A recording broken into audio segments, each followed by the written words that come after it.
ए ब्रह्मनिष्ठ ए तपोनिष्ठ तुम तो हो इस युग के वशिष्ठ है ब्रह्मनिष्ठ है तपोनिष्ठ तुम तो हो इस युग के वशिष्ठ तुम योगी हो तुम ध्यानी हो तुम ज्ञानी और विज्ञानी हो अनुभव की शीतल धारा से करते हम सबका ताप नष्ट है ब्रह्मनिष्ठ है तपोनिष्ठ तुम तो हो इस युग के वशिष्ठ जीवित रहने को मंत्र दिया अनुभव करने को तंत्र दिया उपदेशों से खोला रहस्य तुम दृष्टा के दृष्टा बलिष्ठ है ब्रह्मनिष्ठ है तपोनिष्ठ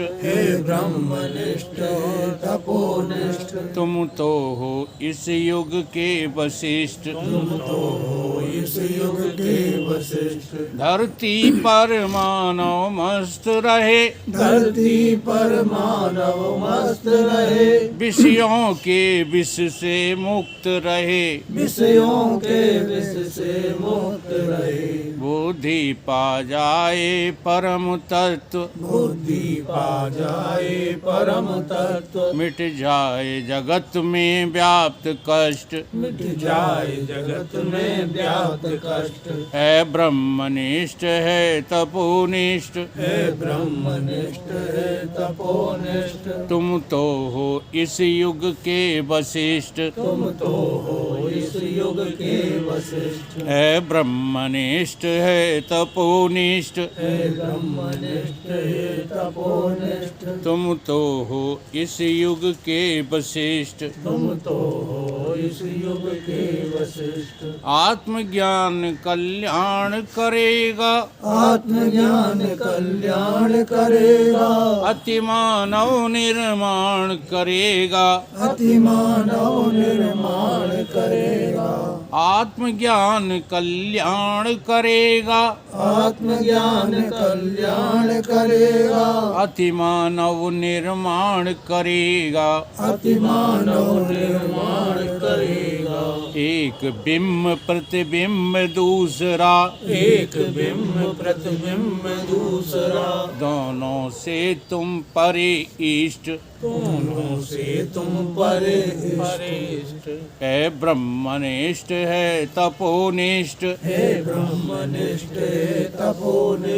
तुम तो हो इस युग के वशिष्ठ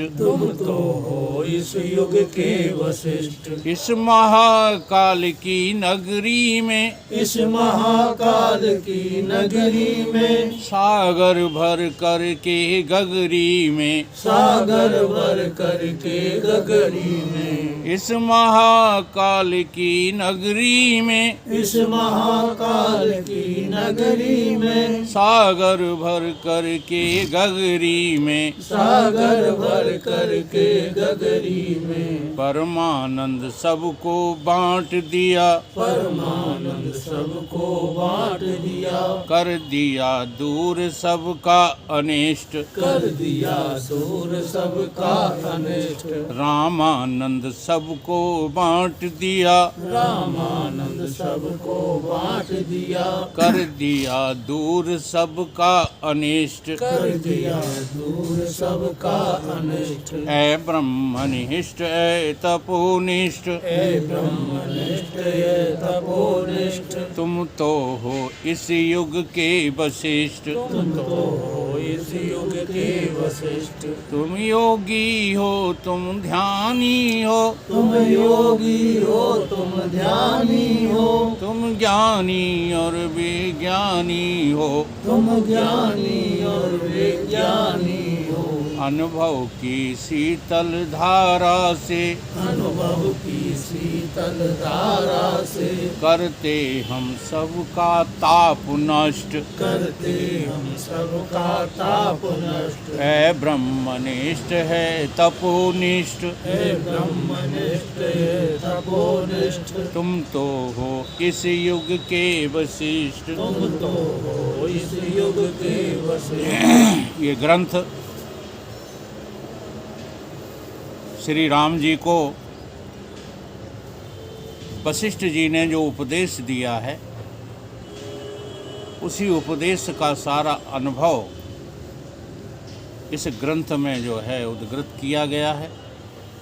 इस ग्रंथ को सुनाने वाले को के प्रति यदि आप वशिष्ठ जी की, राम जी की तरह, जैसे राम जी वशिष्ठ जी में श्रद्धा रखते हैं, उसी तरह की श्रद्धा रखोगे तो इस ग्रंथ का जो मूल विषय है वो हमारी समझ में स्पष्ट तरीके से आ जाए।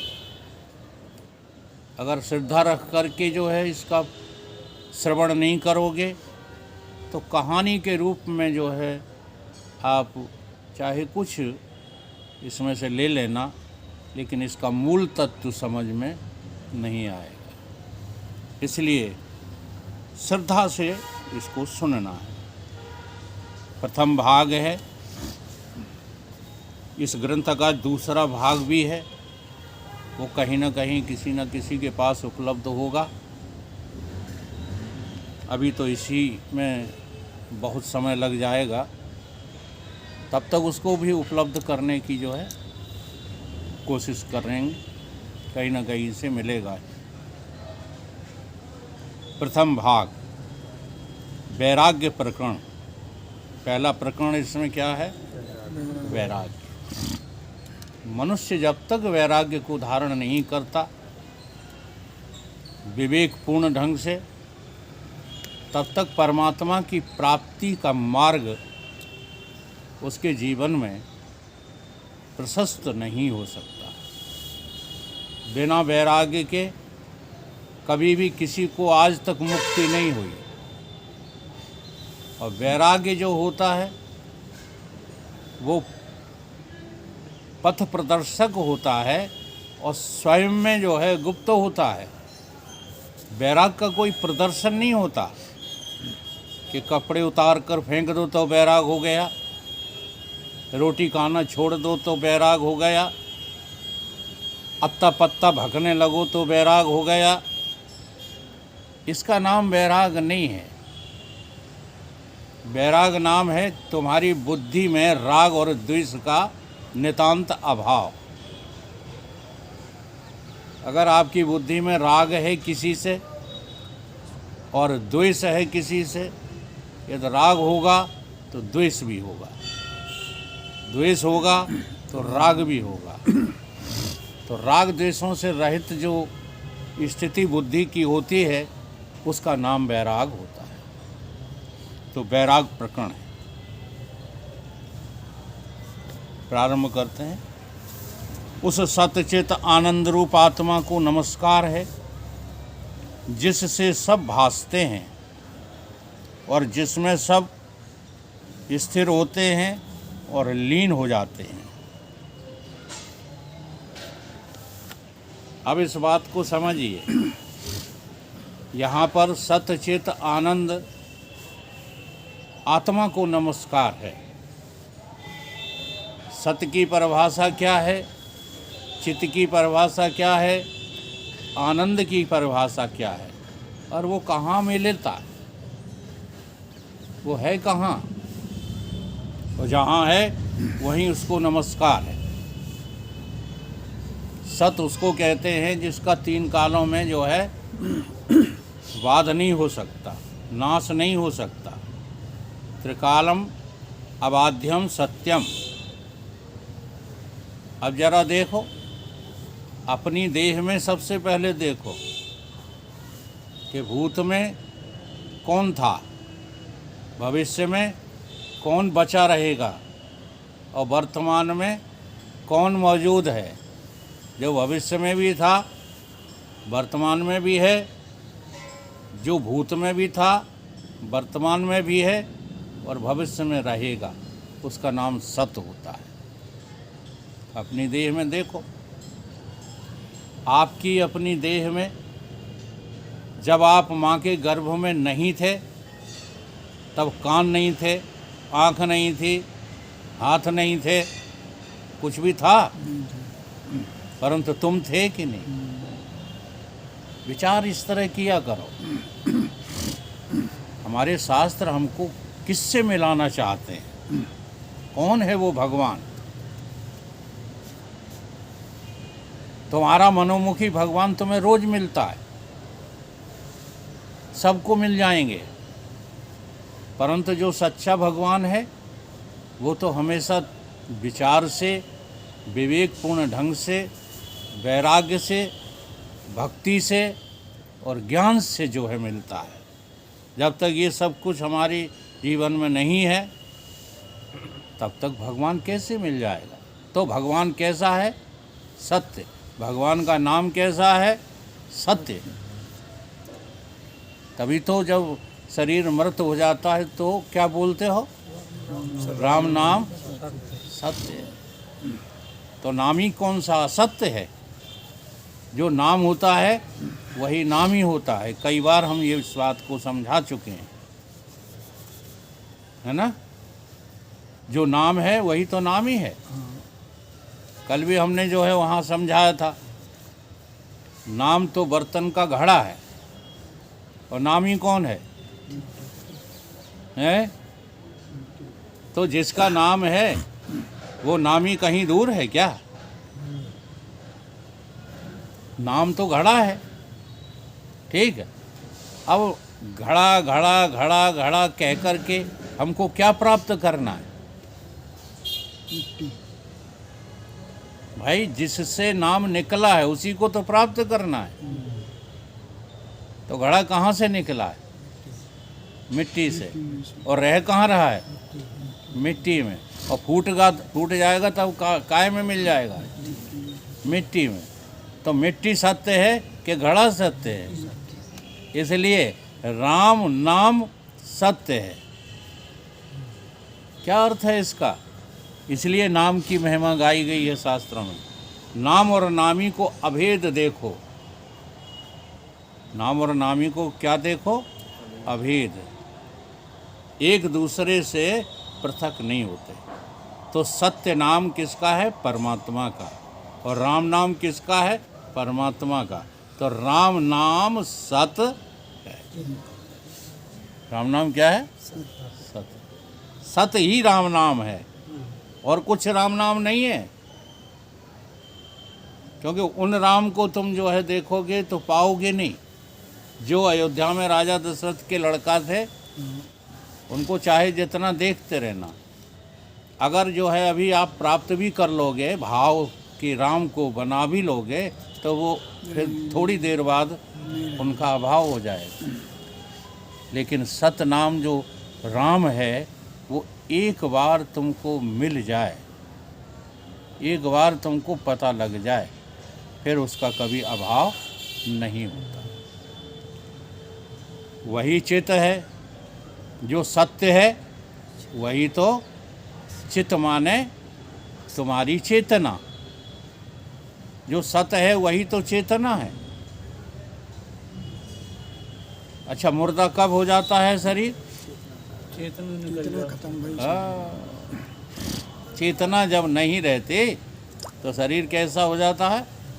देखो, चेतन तो मुर्दे में भी है। कहो सो कहाँ जहाँ प्रभु नहीं। ऐसी कोई जगह है जहाँ भगवान ना हो? सर्वत्र है, सर्वव्यापक है। परंतु ये प्रश्न बहुत लोग करते हैं कि मुर्दे में भगवान है कि नहीं है। अच्छा, मुर्दे में क्यों नहीं है? जब भगवान सर्वत्र है तो मुर्दे में क्यों नहीं है? तो कई मुर्दे में भगवान है, फिर भी हम उस भगवान को जला देते। तुम भगवान को नहीं जलाते हो, जलाते तो तुम मुर्दे को ही हो। भगवान कभी जल सकता है? भगवान ये जल सकता होता तो भगवान गीता में उपदेश ये क्यों देते? नैनम छिदन्ति शस्त्राणि नैनम दहिति पावका न चैनम क्लेनान्त्यापो न सोखति मारुता। आग जिसको जला नहीं सकती, पानी जिसको गीला नहीं कर सकता, हवा जिसको सुखा नहीं सकती, उसका नाम क्या है? जीवात्मा। और जीवात्मा क्या है? चेतन की चैतन्यता। ठीक है, जो सत है वही चित है, और इसी कारण से तुम्हें हर जगह आनंद की अनुभूति होती है, खाने में, पीने में, चलने में, फिरने में। अच्छा लगता है कि बुरा लगता है? हर जगह तुम वही काम करते हो जिसमें तुम्हें आनंद की अनुभूति होती है। अगर आनंद की अनुभूति नहीं होती तो वो काम ही नहीं करते आप, है ना? इसलिए जो सत्य है वही चित है, वही आनंद है, और उसी को हम नमस्कार करते हैं। तुम बाहर भी नमस्कार करते हो, करते रहो, लेकिन करते उसी को जो तुम्हारे अपना आपा है, अपने भीतर। अब वो कैसा है कि जिसमें सब भासते हैं और जिसमें सब स्थिर रहते हैं। एक ही उदाहरण काफ़ी है, दूसरा चलो ले लेते हैं। सोने में जेवर भासते हैं, सोने में जेवर भासते हैं कि जेवर हैं? भासते हैं। इसी प्रकार से आत्मा में ये सारा विश्व भास रहा है, विश्व है नहीं। क्या हो रहा है? भास रहा है। भासना किसको कहते हैं? जो थोड़ी देर रहे और थोड़ी देर के बाद न रहे, उसका नाम भासना है। तो ये कहाँ भासता है? ये तुम्हारी ही आत्मा में भास रहा है। ये शरीर हमारा, हमारी इंद्रियां, हमारे प्राण सब कहाँ भास रहे हैं? मुझ चेतन आत्मा में ही भास रहे, और उसी में रहते हैं। रहने के लिए कहीं अलग नहीं है जगह इनकी, उसी में रहते हैं और उसी में फिर विलीन हो जाते हैं। सुषुप्ति काल में कहाँ चले जाते हैं? नींद काल में कहाँ चले जाते हैं? सब उसी में विलीन हो जाते हैं। पानी में रहो, पानी में चलो, आधार भी जिसका पानी है, और फिर भी क्या ढूंढ रहे हैं? कहीं पानी ढूंढ रहे हैं। मछली क्या ढूंढती रहती? पानी। पानी में ही रहती है, पानी के बिना एक सेकंड को नहीं रह सकती, और ढूंढते ढूंढते वहाँ पहुँच जाती है जहाँ पानी नहीं। ऐसे ही हम उस परमपिता परमात्मा को, आत्मा को ढूंढ रहे हैं, लेकिन ढूंढते ढूंढते कहाँ पहुँच जाते हैं? जहाँ आत्मा नहीं है, मौत है। बहुत गूढ़ जो है बात है ये। हम लोग कहीं कुछ कर थोड़े ही रहे, हम केवल परमात्मा को ही ढूंढ रहे हैं। ऐसा कोई व्यक्ति ढूंढ कर बताओ जो सुख न चाहता हो। अच्छा, तुमने शादी क्यों की थी? सुख के लिए कि दुख के लिए?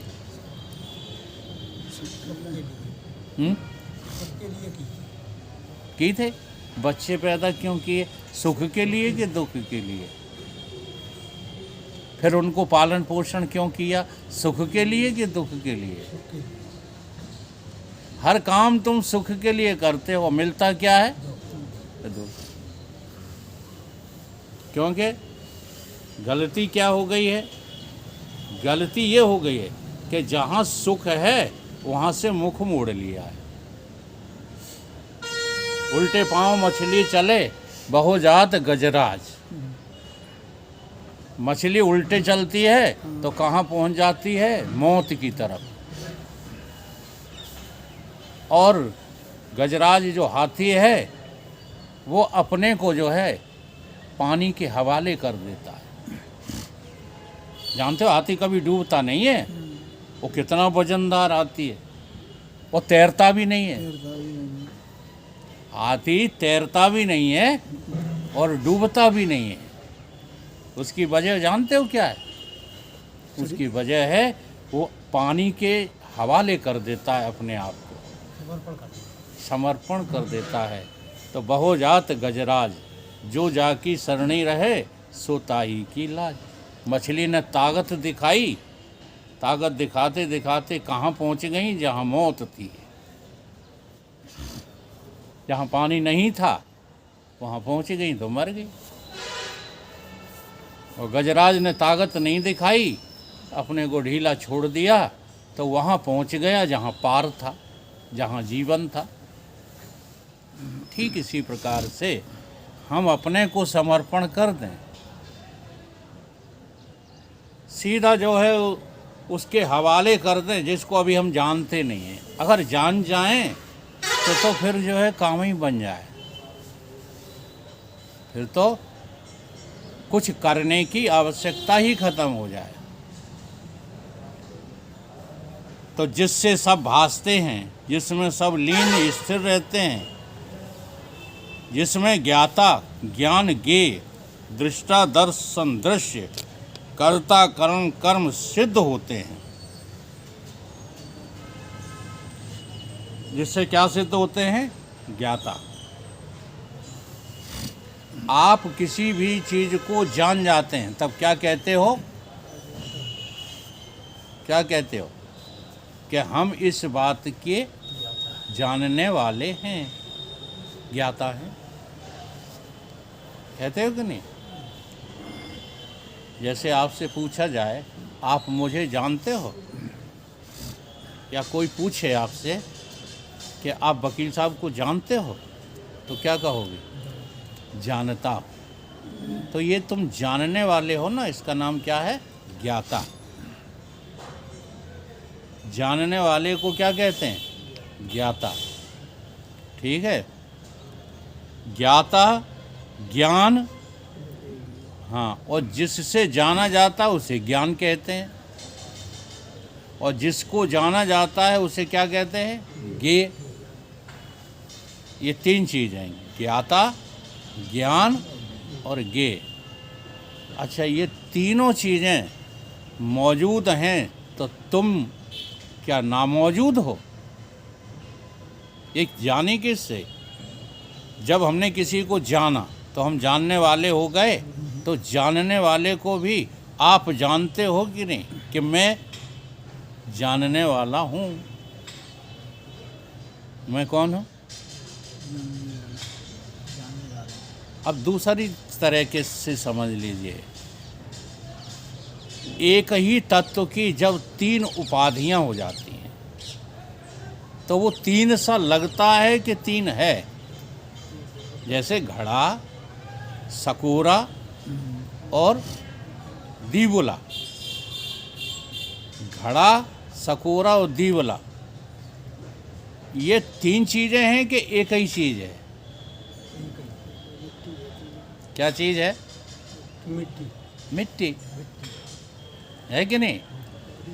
घड़ा की उपाधि से तुम उसी मिट्टी को क्या कह रहे हो? घड़ा। और सकोरा की उपाधि से उसी मिट्टी को क्या कह रहे हो? सकोरा। और दीवुला की उपाधि से उसी को क्या कह रहे हो? दीवुला। जबकि है एक मिट्टी ही, मिट्टी के अलावा और कुछ भी नहीं है। आई बात समझ में? तो ज्ञाता, तुम्हारे पास जो मन बुद्धि चित्त अहंकार है, अंतःकरण की उपाधि से तुम कौन हो जाते हो? ज्ञाता। उपाधि हटा दो तो तुम ज्ञाता भी नहीं हो। ठीक है। और दृश्य की उपाधि से तुम ज्ञेय हो जाते हो। ज्ञेय माने जिसके विषय में तुमने जाना है, वो ज्ञेय हो जाते हो। और अंतःकरण और वस्तु और क्रिया की उपाधि से तुम ही ज्ञान हो जाते हो। अब ये तीनों चीज़ें तुम ही में से निकली हैं और तुम ही में समाप्त हो जाती हैं। ज्ञाता ज्ञान ये त्रिपुटी है।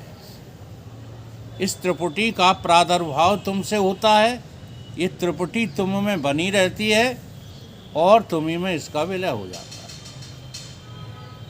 परंतु तुम इससे पृथक हो।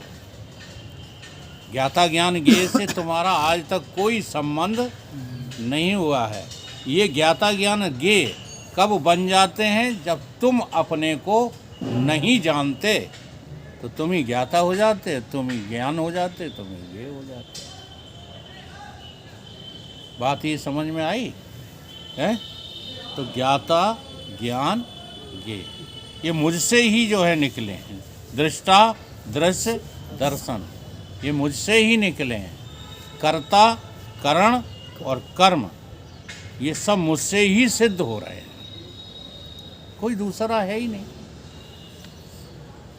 जब तुम अभिमान करने लगते हो, कर्ता हो जाते हो, और जिस क्रिया का अभिमान करते हो तो तुम करण हो जाते हो। जैसे देखने का अभिमान किया तो कौन हो गए? आँख। तुम आँख हो। देखो फर्क करना सीखो। तुम आँख हो कि तुम्हारी आँख है? हमारी आँख है। फिर क्यों कहते हो कि आज हमने फलानी जगह ये घटना होते हुए देखी? तुमने देखी कि आँख ने देखी? हम नहीं देखते। तुमने देखी। आ गई गड़बड़ के नहीं? तो ये तुम्हें देखने पने का घमंड है, अभिमान है। तुमने नहीं देखी। तुम्हारा धर्म ही देखना नहीं है। सुनना, देखना, सूंघना, चखना, छूना ये तो 5 ज्ञानेंद्रियों के धर्म है, तुम्हारा धर्म नहीं है। अब ज्ञानेंद्रियों के धर्म को तुमने अपने ऊपर ओढ़ लिया और अभिमान से कहने लगे कि मैंने ऐसा किया। बस ज्ञान परमात्मा की उपलब्धि मोक्ष और कुछ नहीं है। सर्व अभिमानों का त्याग, सर्व अभिमानों के त्याग का नाम ही मुक्ति है।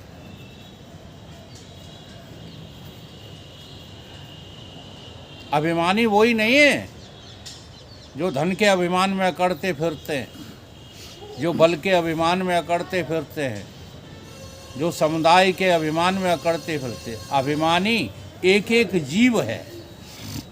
जीव अभिमान के कारण ही परमात्मा से दूर है। अभिमान का त्याग कर दे तो परमात्मा और जीव अभेद है, कोई फर्क ही नहीं है। तो ये हमसे ही सिद्ध होते हैं।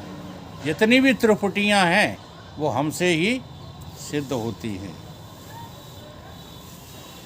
जिस आनंद के समुद्र के कण से संपूर्ण विश्व आनंदवान है और जिस आनंद से सब जीव जीते हैं, अगस्त जी के शिष्य सुतीक्ष्ण के मन में एक संशय उत्पन्न हुआ। अगस्त ऋषि के शिष्य थे। कौन से ऋषि? सुतीक्ष्ण।